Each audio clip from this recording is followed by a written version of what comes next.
Oke, ngomongin tentang Steve Jobs, pasti Anda udah tahu siapa itu Steve Jobs ya. Steve Jobs adalah salah satu orang penting, sesatu orang yang berjasa membuat Apple tuh sampai menjadi sebuah perusahaan dengan brand valuasi termahal di dunia sekarang ini ya. Dan beberapa hari lalu saya membaca sebuah buku dari Walter Isaacson, biografi dari Steve Jobs. Sebenarnya saya sudah membaca ini udah habis sekitar 3 tahun yang lalu, tapi saya memutuskan untuk membaca lagi, tapi nggak semua sih, cuman kayak saya memilih yang mau saya baca aja. Dan ternyata apa yang saya baca dulu dengan sekarang tuh berbeda ya, karena mungkin pengalaman dan pemahaman saya dulu dan sekarang tuh berbeda, dan perspektif baru tuh benar-benar memberikan sebuah insight yang baru bagi saya, terutama berbicara tentang fokus. Di sini diceritakan tentang bagaimana Steve Jobs itu menjadi orang yang bisa dibilang dia fokus dengan visi dan apa why-nya itu ya. Dari awal ketika berbicara tentang Apple, kita pasti udah tahu kalau Apple itu ada perusahaan dengan valuasi yang mahal, dan kalau berbicara tentang perusahaan yang seperti itu pasti kebayang bagaimana kompleksnya gitu ya. Tapi ketika berbicara tentang awal mula Apple, bagaimana produk itu dibuat, semua kalau sesuai dengan visinya sesuai dengan prinsipnya si Steve Jobs, semua berawal dari sebuah kesederhanaan atau simplicity.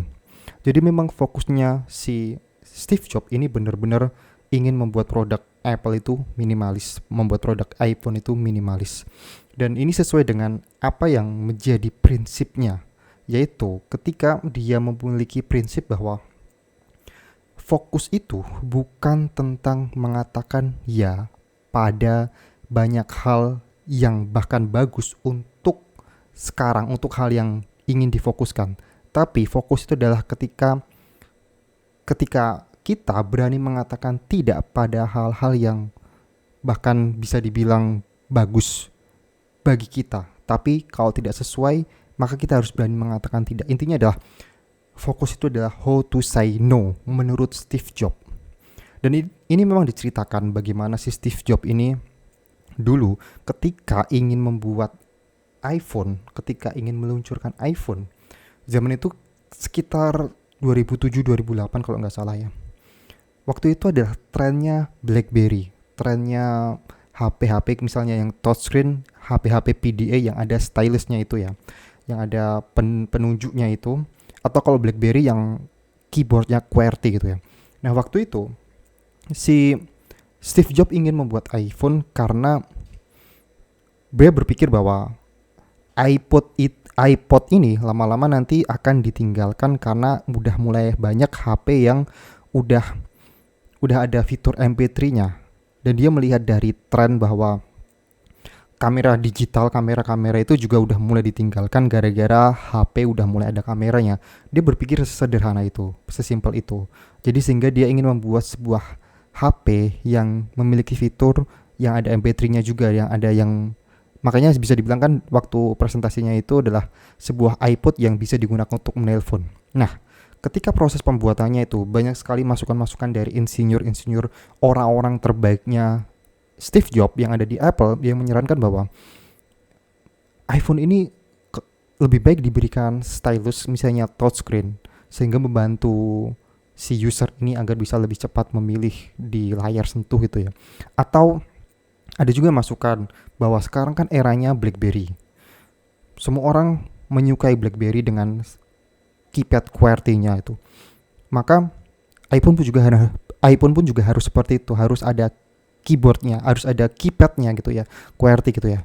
Tapi di situ si Steve Jobs tetap kekeh dengan apa prinsipnya di awal tadi tentang kesederhanaan, tentang fokusnya membuat iPhone itu menjadi sebuah produk yang simple dan sederhana. Meskipun saran-saran itu terbaik, saran-saran itu ada saran-saran yang berasal dari insinyur terbaik dunia, apalagi udah bekerja di perusahaan Apple gitu ya.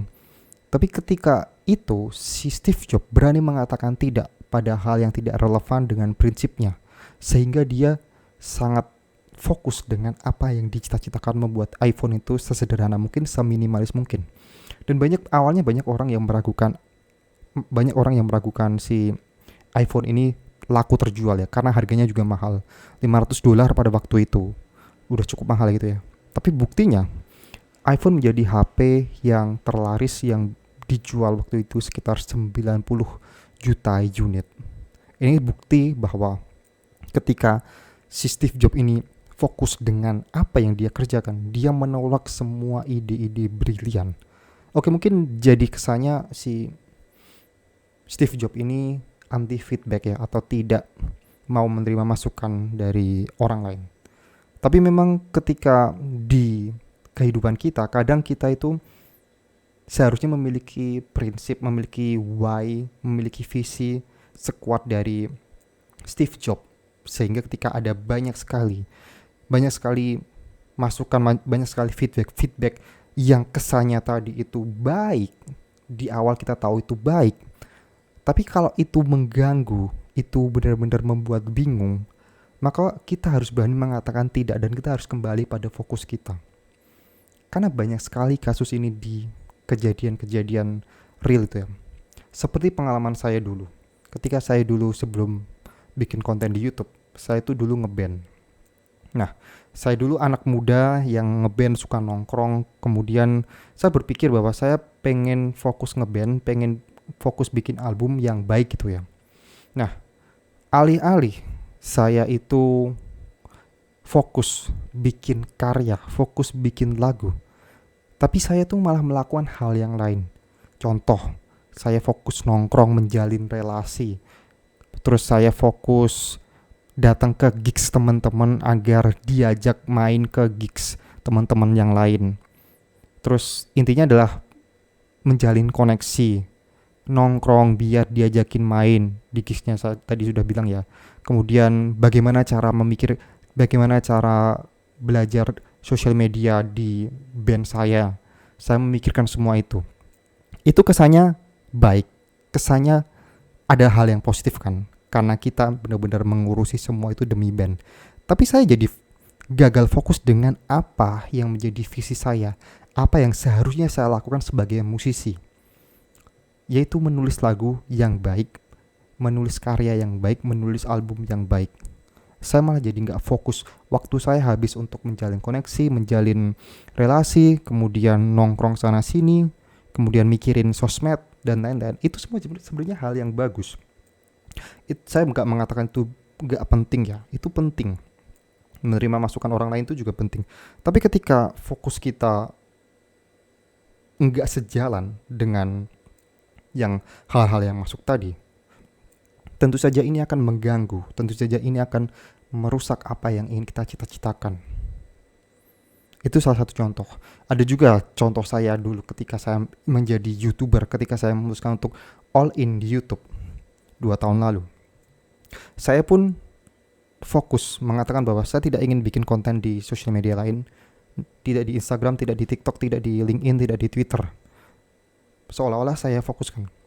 Banyak juga teman-teman saya yang bertanya, kok nggak bikin konten di TikTok sih, kan sekarang lagi rame TikTok itu. Saya pun menjawab dengan, saya lagi fokus di YouTube gitu ya. Tapi apa yang saya kerjakan, apa yang saya realisasikan di dunia realnya, saya malah sibuk gabung di komunitas YouTuber, join di komunitas YouTuber, ikut pertemuan YouTuber, terus kemudian saya saling support YouTuber, tapi bukan saling support yang kayak mengunjungi shop for shop, itu enggak, tapi memberikan support dalam artian langsung ketemunya, memberikan saran dan lain-lain. Itu seolah kita tahu bahwa itu adalah hal yang bagus ya, itu adalah hal yang baik buat kita. Tapi saya jadi melupakan bahwa apa tugas saya sebagai seorang YouTuber itu sebenarnya adalah membuat video, mengupload video, fokus di situ. Tapi waktu saya menjadi terbuang untuk hal-hal seperti itu. Jadi intinya adalah apa yang ingin disampaikan oleh Steve Jobs ini adalah bagaimana kita memprioritaskan kita. Dan ternyata selama ini saya mengatasnamakan fokus itu salah, karena meskipun saya bilang saya fokus menjadi seorang YouTuber, tapi realnya saya banyak melenceng dari jalur sebagai fokus itu. Dan apa yang dikatakan oleh Steve Jobs ini sebenarnya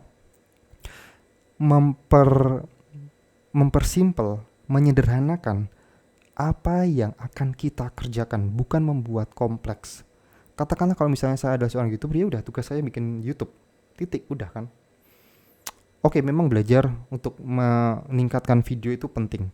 Tapi harus fokus pada kita, pada utamanya kita, pada tugas kita sebagai YouTuber. Ya udah bikin video, upload video sebanyak mungkin, kemudian improve sedikit demi sedikit. Oke, mungkin komunitas, mungkin saling memberikan insight sama YouTuber lain, oke, tapi itu bukan jadi prioritas.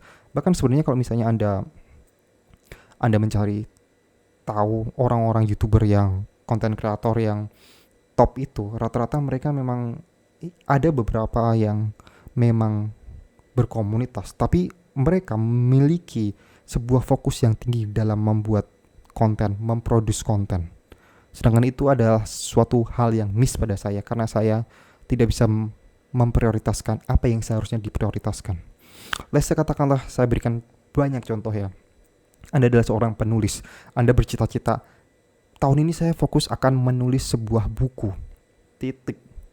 Tapi Anda malah sibuk datang ke workshop buku, kemudian Anda datang ke pameran-pameran buku, kemudian Anda berpikir mencari penerbit mana yang bisa menjadi penerbit pertama Anda mulai sibuk memikirkan hal tersebut. Tapi Anda lupa bahwa tugas Anda adalah menulis buku, tugas Anda adalah menulis maybe 500 kata per hari, sehingga Anda dalam 1 tahun bisa menerbitkan buku, dan kemudian Anda baru pindah fokus ke hal lain, ke mencari penerbit.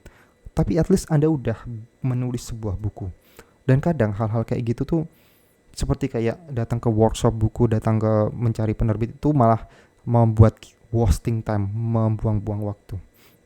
Dan dari situ kita banyak belajar ya tentang apa sih yang membuat sebuah brand, sebuah entity itu menjadi besar. Itu berawal dari sebuah fokus yang benar-benar tajam, benar-benar tahu dengan apa visi dan why dari perusahaan tersebut.